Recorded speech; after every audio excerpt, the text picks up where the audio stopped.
day and welcome back to Elementary 72 Gaming. Now I'm back again with another Tower of God video, and this time we're kicking off right at the end of the Hell Train's first saga, the Slayer Nominee competition. It has just ended and we're now entering into the Name Hunt Station. Now the Name Hunt Station could be its own mini arc if I actually explained it in each of its sections, but let's get into this arc with as much as possible of the actual story that is floating around on this particular station. So the Name Hunt Station, before we even get too far, is actually a kind of a station that is meant for human trafficking. It's a pyramid slavery scheme that operates the station. It is operated by the Lopobia family, and it is something used by the 10 great families to get rid of pesky and troublesome regulars, or to trap members of their family so that they can take them back and make them follow the route they want them to follow. So that is the one thing that you should know about the station. That's what makes it so special. Now normally the code word to pull someone into the station is to send them to go and get the name of Kesa, because if you steal someone's name on the Name Hunt Station, you own them, and that's the way that it works, and they can't leave when the name is stolen unless someone buys it and gives it to them. In that case, they are a slave to that person no matter where they are in the tower. So that is the basics of what's so important about this Name Hunt Station for the start. The next thing that's very big and very important for the Name Hunt Station is going through the people who are currently there. So we know that Kesa is one of the main members. Her real name is Lopobia Elaine. I'm revealing it straight off the bat. And she has created her own pseudo 10 great families in the form of the 10 bosses. Now when anybody with a name from the 10 great families show up, everybody tries to take away their name. Now to this Name Hunt Station, the following teams have arrived. Balm's team on the train, Shibisu's team with Princess Enderossi, Anak Jahad, Hats, and the rest of their team, they are also on the Name Hunt Station. And Kun Ran had also arrived with Nobik, Shia, Beta, and Dan. So those are everybody who has arrived from the people who we know. Now everything else that's going on at the station is a bit hidden in mystery. We only know a little bit of the whole story. Now Anak and the Rossi were given a challenge by the princesses of Jahad, one of actually the top D-class rankers, that is Leela and Sheila from the Lopobia family, princesses of Jahad. So they are the ones who actually organize this entire situation for Enderossi to come and steal the name of Kesa so that they'll stop hunting Anak. And that's because Red, Lopobia Ren, unit number 63, is the one responsible for all of the mess that's going on around Anak. So they promised to hand over his true body to them, and that's why they're doing this. So beyond all of this, the next thing that's going on is there is a secret fight amongst the princesses that's happening higher up on the higher floors. There's two regular princesses fighting with each other in a major feud. They're high level princesses, so most probably B or A class princesses about to become rankers, and they want to see who can hold more political clout when it comes to the next section of the tower. So they've started to gather up their princess siblings and form their own little faction more. Beyond that, we then find out that there's something even more crazy going on with Kun Mashni. She is actually leading a whole lot of programs with the other regular princesses, which makes it even more weird and confusing because she's a high ranker princess. She's similar to Yuri Jahad. Now there are two 13-month weapons still left unclaimed by any princess, and if they manage to climb the tower, they might be able to claim them. So that's most probably the reason for this heavy fighting. Okay, so let's get back to the next part of this craziness, and that takes you back to the remainder of this whole story with the princesses. Kun Mashni calls Yuri Jahad, and they organize a bet for their 13-month weapons. If Yuri wins her Kun Mashni's Yellow May, that will be the first princess to own 3 13-month weapons. That will put her in a really high ranking spot. She'd be the most famous princess for holding 3 13-month weapons. Now on that note, Adori Jahad and one of the other previous princesses is said to have held the 6th rank when it comes to all rankers. So that means that 2 princesses have been that powerful. And if Yuri were to take over with the third 13 months, she'd most probably end up in the 6th slot as well. So she would be able to go that high on the list of high rankers. But nonetheless, I'm getting way ahead of myself on this entire situation. Khun Mashni wants to go to a 2 princess holding, a 13-month holding princess, and obviously she's challenged Yuri. So that's how they're working their way through it, and she basically threatens to make sure that Yuri can't stay on the train, which is what leads me to believe that Rapalista is behind this here, because Rapalista and Mashni aren't on bad terms, but Mashni and Yuri are on bad terms. So it's quite possible that Rapalista is playing a much bigger game with the princesses. She's most probably trying to get all the 13-month weapons gathered together, and she just most probably wants to take them all in the end. She's like a mastermind with opera, so that's where I would place her. That's how I would judge Princess Rapalista Jahad. So let's move on to the next part of this craziness. Now on the name hunt station, Endorossi came in and she ended up facing off against Lopobia Elaine, Kesa, and she ended up getting her name stolen because she didn't understand the way in which you can steal a person's name. And Kesa did this and stole Endorossi's name, her real name, not the name of Jahad, because the name of Jahad cannot be stolen on the station. Any other name can be stolen. So her real name was stolen, and the princess of Jahad story wasn't stolen from her, so she's still a princess of Jahad. But if they find out about this, she'll be in big trouble. They later find out that Lopobia Elaine was a selected candidate from the non-selected regulars to become a princess, and she would have been a princess of Jahad had she not made a mistake during their selection process when the main family tricked her into falling in love. So yeah, that's the whole story behind it. Okay, so that is where we are with the name hunt station, giving all of the backstories that we need to. One of the 10 bosses is a loyal servant of Lopobia Elaine from the time she was a child. So her name is Alphine the Shadow Girl. She is in the name hunt station as well. When Viol or Balm arrives, they reveal his name as Jovial Grace. Now, this was a very, very heavy situation. Not only is it a problem that his name is revealed, it actually sends a message to Fug. Remember, he just won the Slayer nominee competition, and if they're announcing the Slayer nominee has returned, then they're basically pushing Balm towards becoming the Slayer again. And obviously, if they push him into that position, his life is back to being ruled by Fug.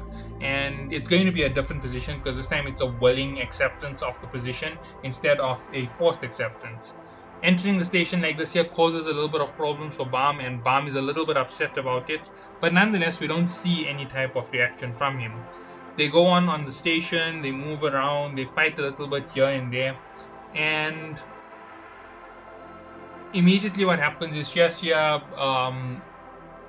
contorts the entire story so that Rak and several others from their team, I'm not even changing the images, Rak, Iwa, Sachi Faker, and Harwin are considered the 4 Lords of Fug, and she gives them this weird titles, and obviously it makes it a little bit awkward because it's going to give more problems down the line. So nonetheless, all this happens, and one of the members of the name hunt station, one of the bosses, is Eri Inertia.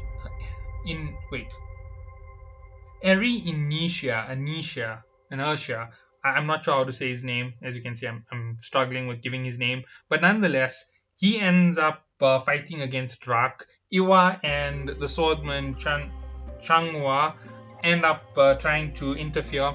And they end up making it worse for Rak because the swordsman's blade ends up in the hands of the Eri family. And this gives them superpowers with the sword, basically. So with an ignition weapon, he decimates Rak almost instantly. Rak didn't really have that much of a problem to fight him, but with the ignition weapon, his power was through the roof. His power was at its full potential. So nonetheless, all of this happens, the fight goes down, those 3 get caught. Then Kesa went and she decided to face off against Viol in a head-to-head, and she was stopped by Ender Rossi. So Ender Rossi jumped in the middle of Kesa initiating the challenge, and I'll explain the whole reason behind this. And she took Bam away. Now, here's everything that's happening on the floor. Ender Rossi needs to fight Kesa, and to fight Kesa, there are only two ways to do it. One is if she invites you to fight her. If you lose or run away from the fight, you lose the chance to fight her. But if the fight is initiated and you choose to fight her at a different time, then it's a different story. So by taking Bam away, Bam now has the right to fight Kesa at any time. The second problem is Bam also is in the race to get Elaine's Kesa's real name, and that's going to make a second problem for the weird dynamic that they put on the station. Okay, the last thing is if you collect all 10 bosses' names, you can go ahead and fight Kesa. So that is the other way to fight her. So there's two ways. If you collect all the names, or if you directly are challenged by her, you can fight and you can win, or you can fight and you can lose. So the 10 bosses are a major part of this here. Ran takes out 2 of the 10 bosses. He takes out Hasisis and he takes out Eri Inertia. Bam takes out Yukon, the Shadow Girl Alphine, right? And he takes out Kesa. So there is Bam's knockouts, but I'm just giving 2. Harwan takes out the Keyman, takes out the Dan tribe member from the Underwater Dan tribe. So that's 2 on that side. And the other 4, I'm not sure who hunted them. I'm pretty sure it was Ender Rossi's team. So Ender Rossi most probably took all 4 of their names. So that's where all the names were taken. Those are the people who took them. So nonetheless, Kesa was open to a challenge regardless after a challenge with Bam. So I'm really making this complicated story by condensing it thus far and making everything explained in a single but I should have broken it up into 2 videos, but I decided that this station isn't worth 2 videos. The story isn't crucial to the continuation of the story. It's just a little sub-arc. It's a little bit of a hint. It's a prelude to the Floor of Death. So the next thing which happens is, let's see. The next thing which happens after the companions have been stolen is they are basically given a challenge that Ender Rossi will fight Bam. Bam and Ender Rossi's team end up fighting. Kun draws a line when it comes to using Bam because it's quite simple. If they use Bam's name as Bam, it's fine. There's no problem with that. They would have helped them get Ender Rossi's name back. But using Bam's name from Fug, Jovial Grace, is a big problem because now they've solidified the fact that he's going to become a Slayer again. He has no option but to accept that. If he doesn't, then his usage of the name is a big waste and Fug is going to attack his friends again. So he's going to end up becoming a Slayer by force again. So they basically put him in a very, very dangerous situation. At the end of all of this, because of this entire situation, Bam does end up taking help from Fug in the station. There's a whole lot of stories which happen to lead to it. I have to get to it so that it makes sense. But that's how come he ends up with Fug nonetheless. So they did really mess up for Bam's freedom. Bam's freedom was taken away because of the mistakes they had just made. Whew. Okay, so moving on from this, there's 1 or 2 major things, 1 or 2 small things to actually keep track of. The next thing which happens in a major way on the station is the fighting that's about to go down. Now, Bam storms the gallery where the event will occur, where they will sell the names of the regulars who have been held at the station to the rankers, and also where you can challenge Kesa for the name, for the right to rule the station. And all of this has been put into motion. Leela and Sheila Jahad are running around the station as well, making even bigger problems. So we have all of these dynamics running through the station. It's crazy. So Bam ends up moving in to fight Kesa. He goes on, he finds Yukon, the toxic waste human. He beats him up, who takes him to Alphine. Alphine explains that Kesa is actually Lopobia Elaine. She was tricked into this position and she's been here for over 1,000 years because the family keeps squandering the funds that she's using to buy her freedom from the station. So everything is explained to Bam, and Bam comes up with an idea. that if he goes through to Fug and he asks them for the money, they could actually bail out everybody from this situation, so Elaine would be free. This is her real face, and I actually prefer using her real face over the face with the mask on it. I don't like the mask, to be honest. Now, Elaine has several things up her sleeves. She has a high-class armor inventory, so that is something which is really expensive and very rare for a regular. She has a high-class real inventory, which makes it even more difficult to fight her because that gives her offense and defense. And she's also one of the Lopobia wolf family Enema. Now, this is another crazy level of power. Now, enemas from the Lopobia family control a animal, and her animal is a mirage fox, a mirage wolf, or a spirit wolf, to say the least. So what it can do is it can appear in a space, and it can attack a person with wounds that can't be healed. Only by killing the holder, or by the holder healing you, can you heal. So she really has all the power when it comes to her enema. But she also has a second power on top of that. She has the ability to instantly teleport with her enema wolf, and you can't see it. It's absolutely invisible until it attacks. So she could literally use it to gain a ridiculous edge on just about anybody. She can trick them into a fight and pull them wherever she wants to and pull it to her advantage and win. That's how come she's been the master of the station for over 1,000 years. Now, the next thing which happens on this entire thing is she ends up fighting Bam. And Bam is unbelievably powerful, and she's going through this in her head as she's fighting him. But they found a real nice rough gem in the form of Bam, and they're going to polish him up, and he's going to become a real powerful weapon for Fug one day. But nonetheless, through the fight, she ends up realizing that no, it's not that his potential is so rough and it's like this here. He's a real monster. He can react to invisible inventory. He can fight in ways that other people can't fight. He has unique Shinsu powers. He controls multiple bang. He's unbelievably physically strong, and he ends up beating her. Instead of stealing her name, he ends up making a deal with her, so she keeps her name. She gives Enderossi back her name and says that Enderossi beat her. And under the agreement, she will sell herself at the auction so that her debt to her family is paid off all at once. And they actually do this. And at that moment, Elaine's death is paid off by Jinsung Ha for the sake of his student. So Bam basically contacts Harwan, explains the situation, and they end up wiring the full 20 billion points to buy her name and clear her debt instantly. This is done, and she ends up being freed. And when they ask Jinsung Ha who is he and why did he say he's an old high ranker who disappeared from the history books, and he's doing this here for the sake of getting the love of an adoring student, and it's for his god, because he isn't buying her, he's saving her. And that's literally what Bam has just done. He saved Elaine from this endless life here. So the whole thing is she's going to climb the tower again, and she's basically owned by Jinsung Ha, who's leaving her free for Bam. So they move on from the station, and that's how her story changes. Now, as you can see, there's not much in terms of intricate details within here. Obviously, there might be some foreshadowing to what's going to happen in the next set of the Tower of God. I will not deny that. Because the way in which the fights went, how they fought everybody, I'm suspecting that we might see the system repeat itself when the 10 great families show up.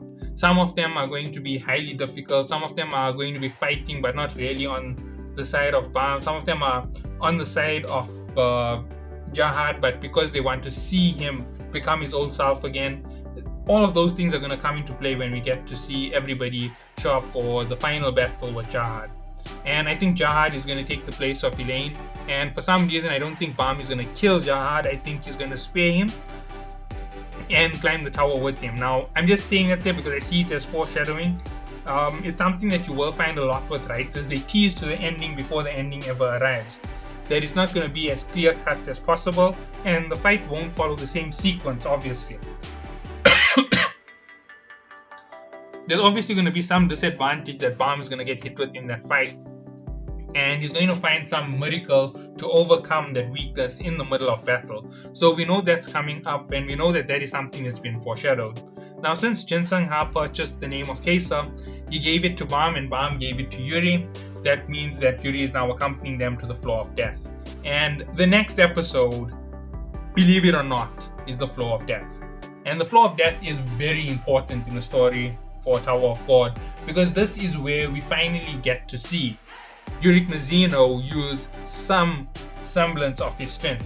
We get to understand how crazy powerful he is, and we also get to understand just how enormously powerful Enryu was. So catch you all in the next one. Have a good day.